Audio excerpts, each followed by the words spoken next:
reka nongera nguhe ikaze hano ku Nyenyeri TV Rwanda.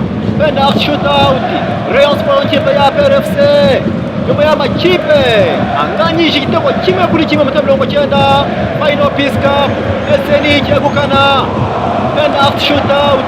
Uyu ninde nijya gutangira tera ndabona ari Mitima Isaac. Mitima yotera penalty ikipe ya Rayon Sports. Mitima rifora, Mitima rifora, Mitima hanze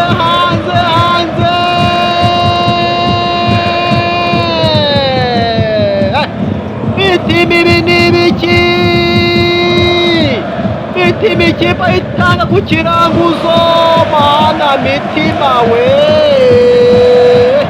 Mitima babaza imitima y'abareyo. Iyi Rayon nivamo biragenda bite mana yanjye we.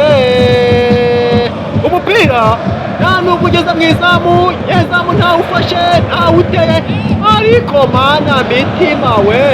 Aya aperefuse turebe ninde Maoma ndani Mitima uri kureba mu mana we. Aya Maoma yandika igitego cya mbere ikipe ya PRFC. Penalty ya mbere yinjira, Rayon Sports yirata, Mitima itera mu mishanga, Mitima itera mu mitima y'inyoni y'ababa we, Mitima we. Haya Rayon Sports penalty ya kabiri igiye guterwa nande Roger Kanamugire Roger Kanamugire.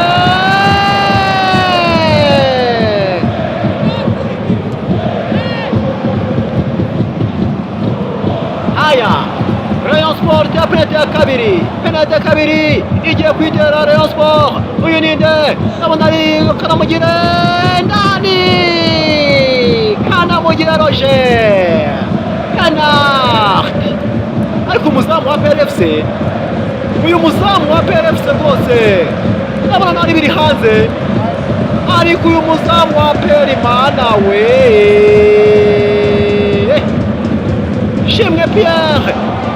Shimwe Pierre irabuteyeho kumufata biranga, abazamu baragwira rwose, abazamu baragwira. Aya Rayon Sports itera penalty yayo yindi iyinjiza birangira ninde neretse Ruvumuzinga nyuma yo gusenga, neretse Ruvumuzinga mu myitozo. Ruzinga Ruvumeretse Ruzinga nguwo Ruzinga eretse ubatishe Monique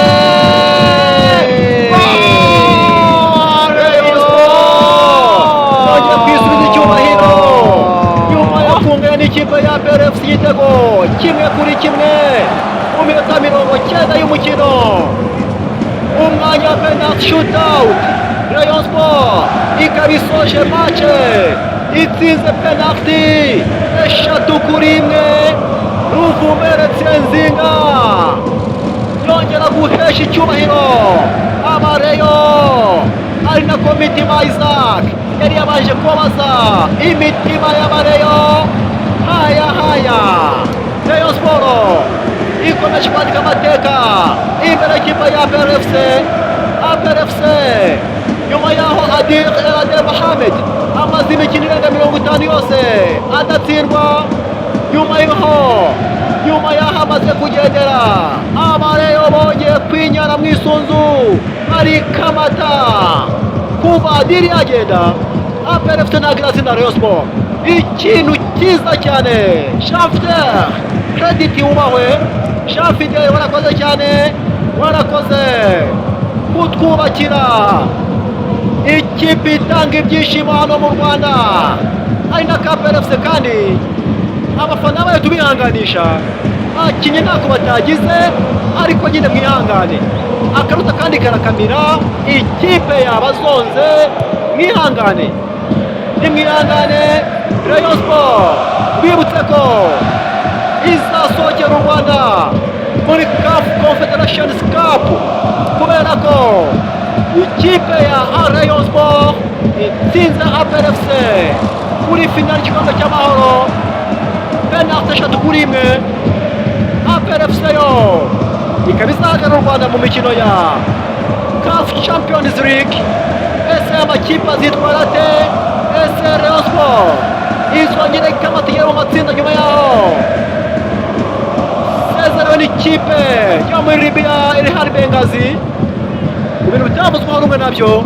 Ese APR FC izongera igira urunganda nk'urwaririye mu Misiri imbere ya piramide? Ese izongera yisubire yitombora neza? Ese bizagenda bite? Icyo dusaba rero amakipe dore shampiyona yarangiye, bose yitegure neza, agure neza, ntazatukoze isoni rwose. Rayon Sport mu matsinda turabakeneye, APR FC namwe nuko. U Rwanda rugomba kurwimana rwose, ni amakipe mwe, dore ni mwebwe u Rwanda rwubakiye umupira w'amaguru, kumbwira andi makipe atibashaka no kuyumva. Gushimira rero umwanya waduhaye wo kuri Kinyinya TV Rwanda, usaba ukanasubscribe kuri channel kugira ngo ujye ukomeza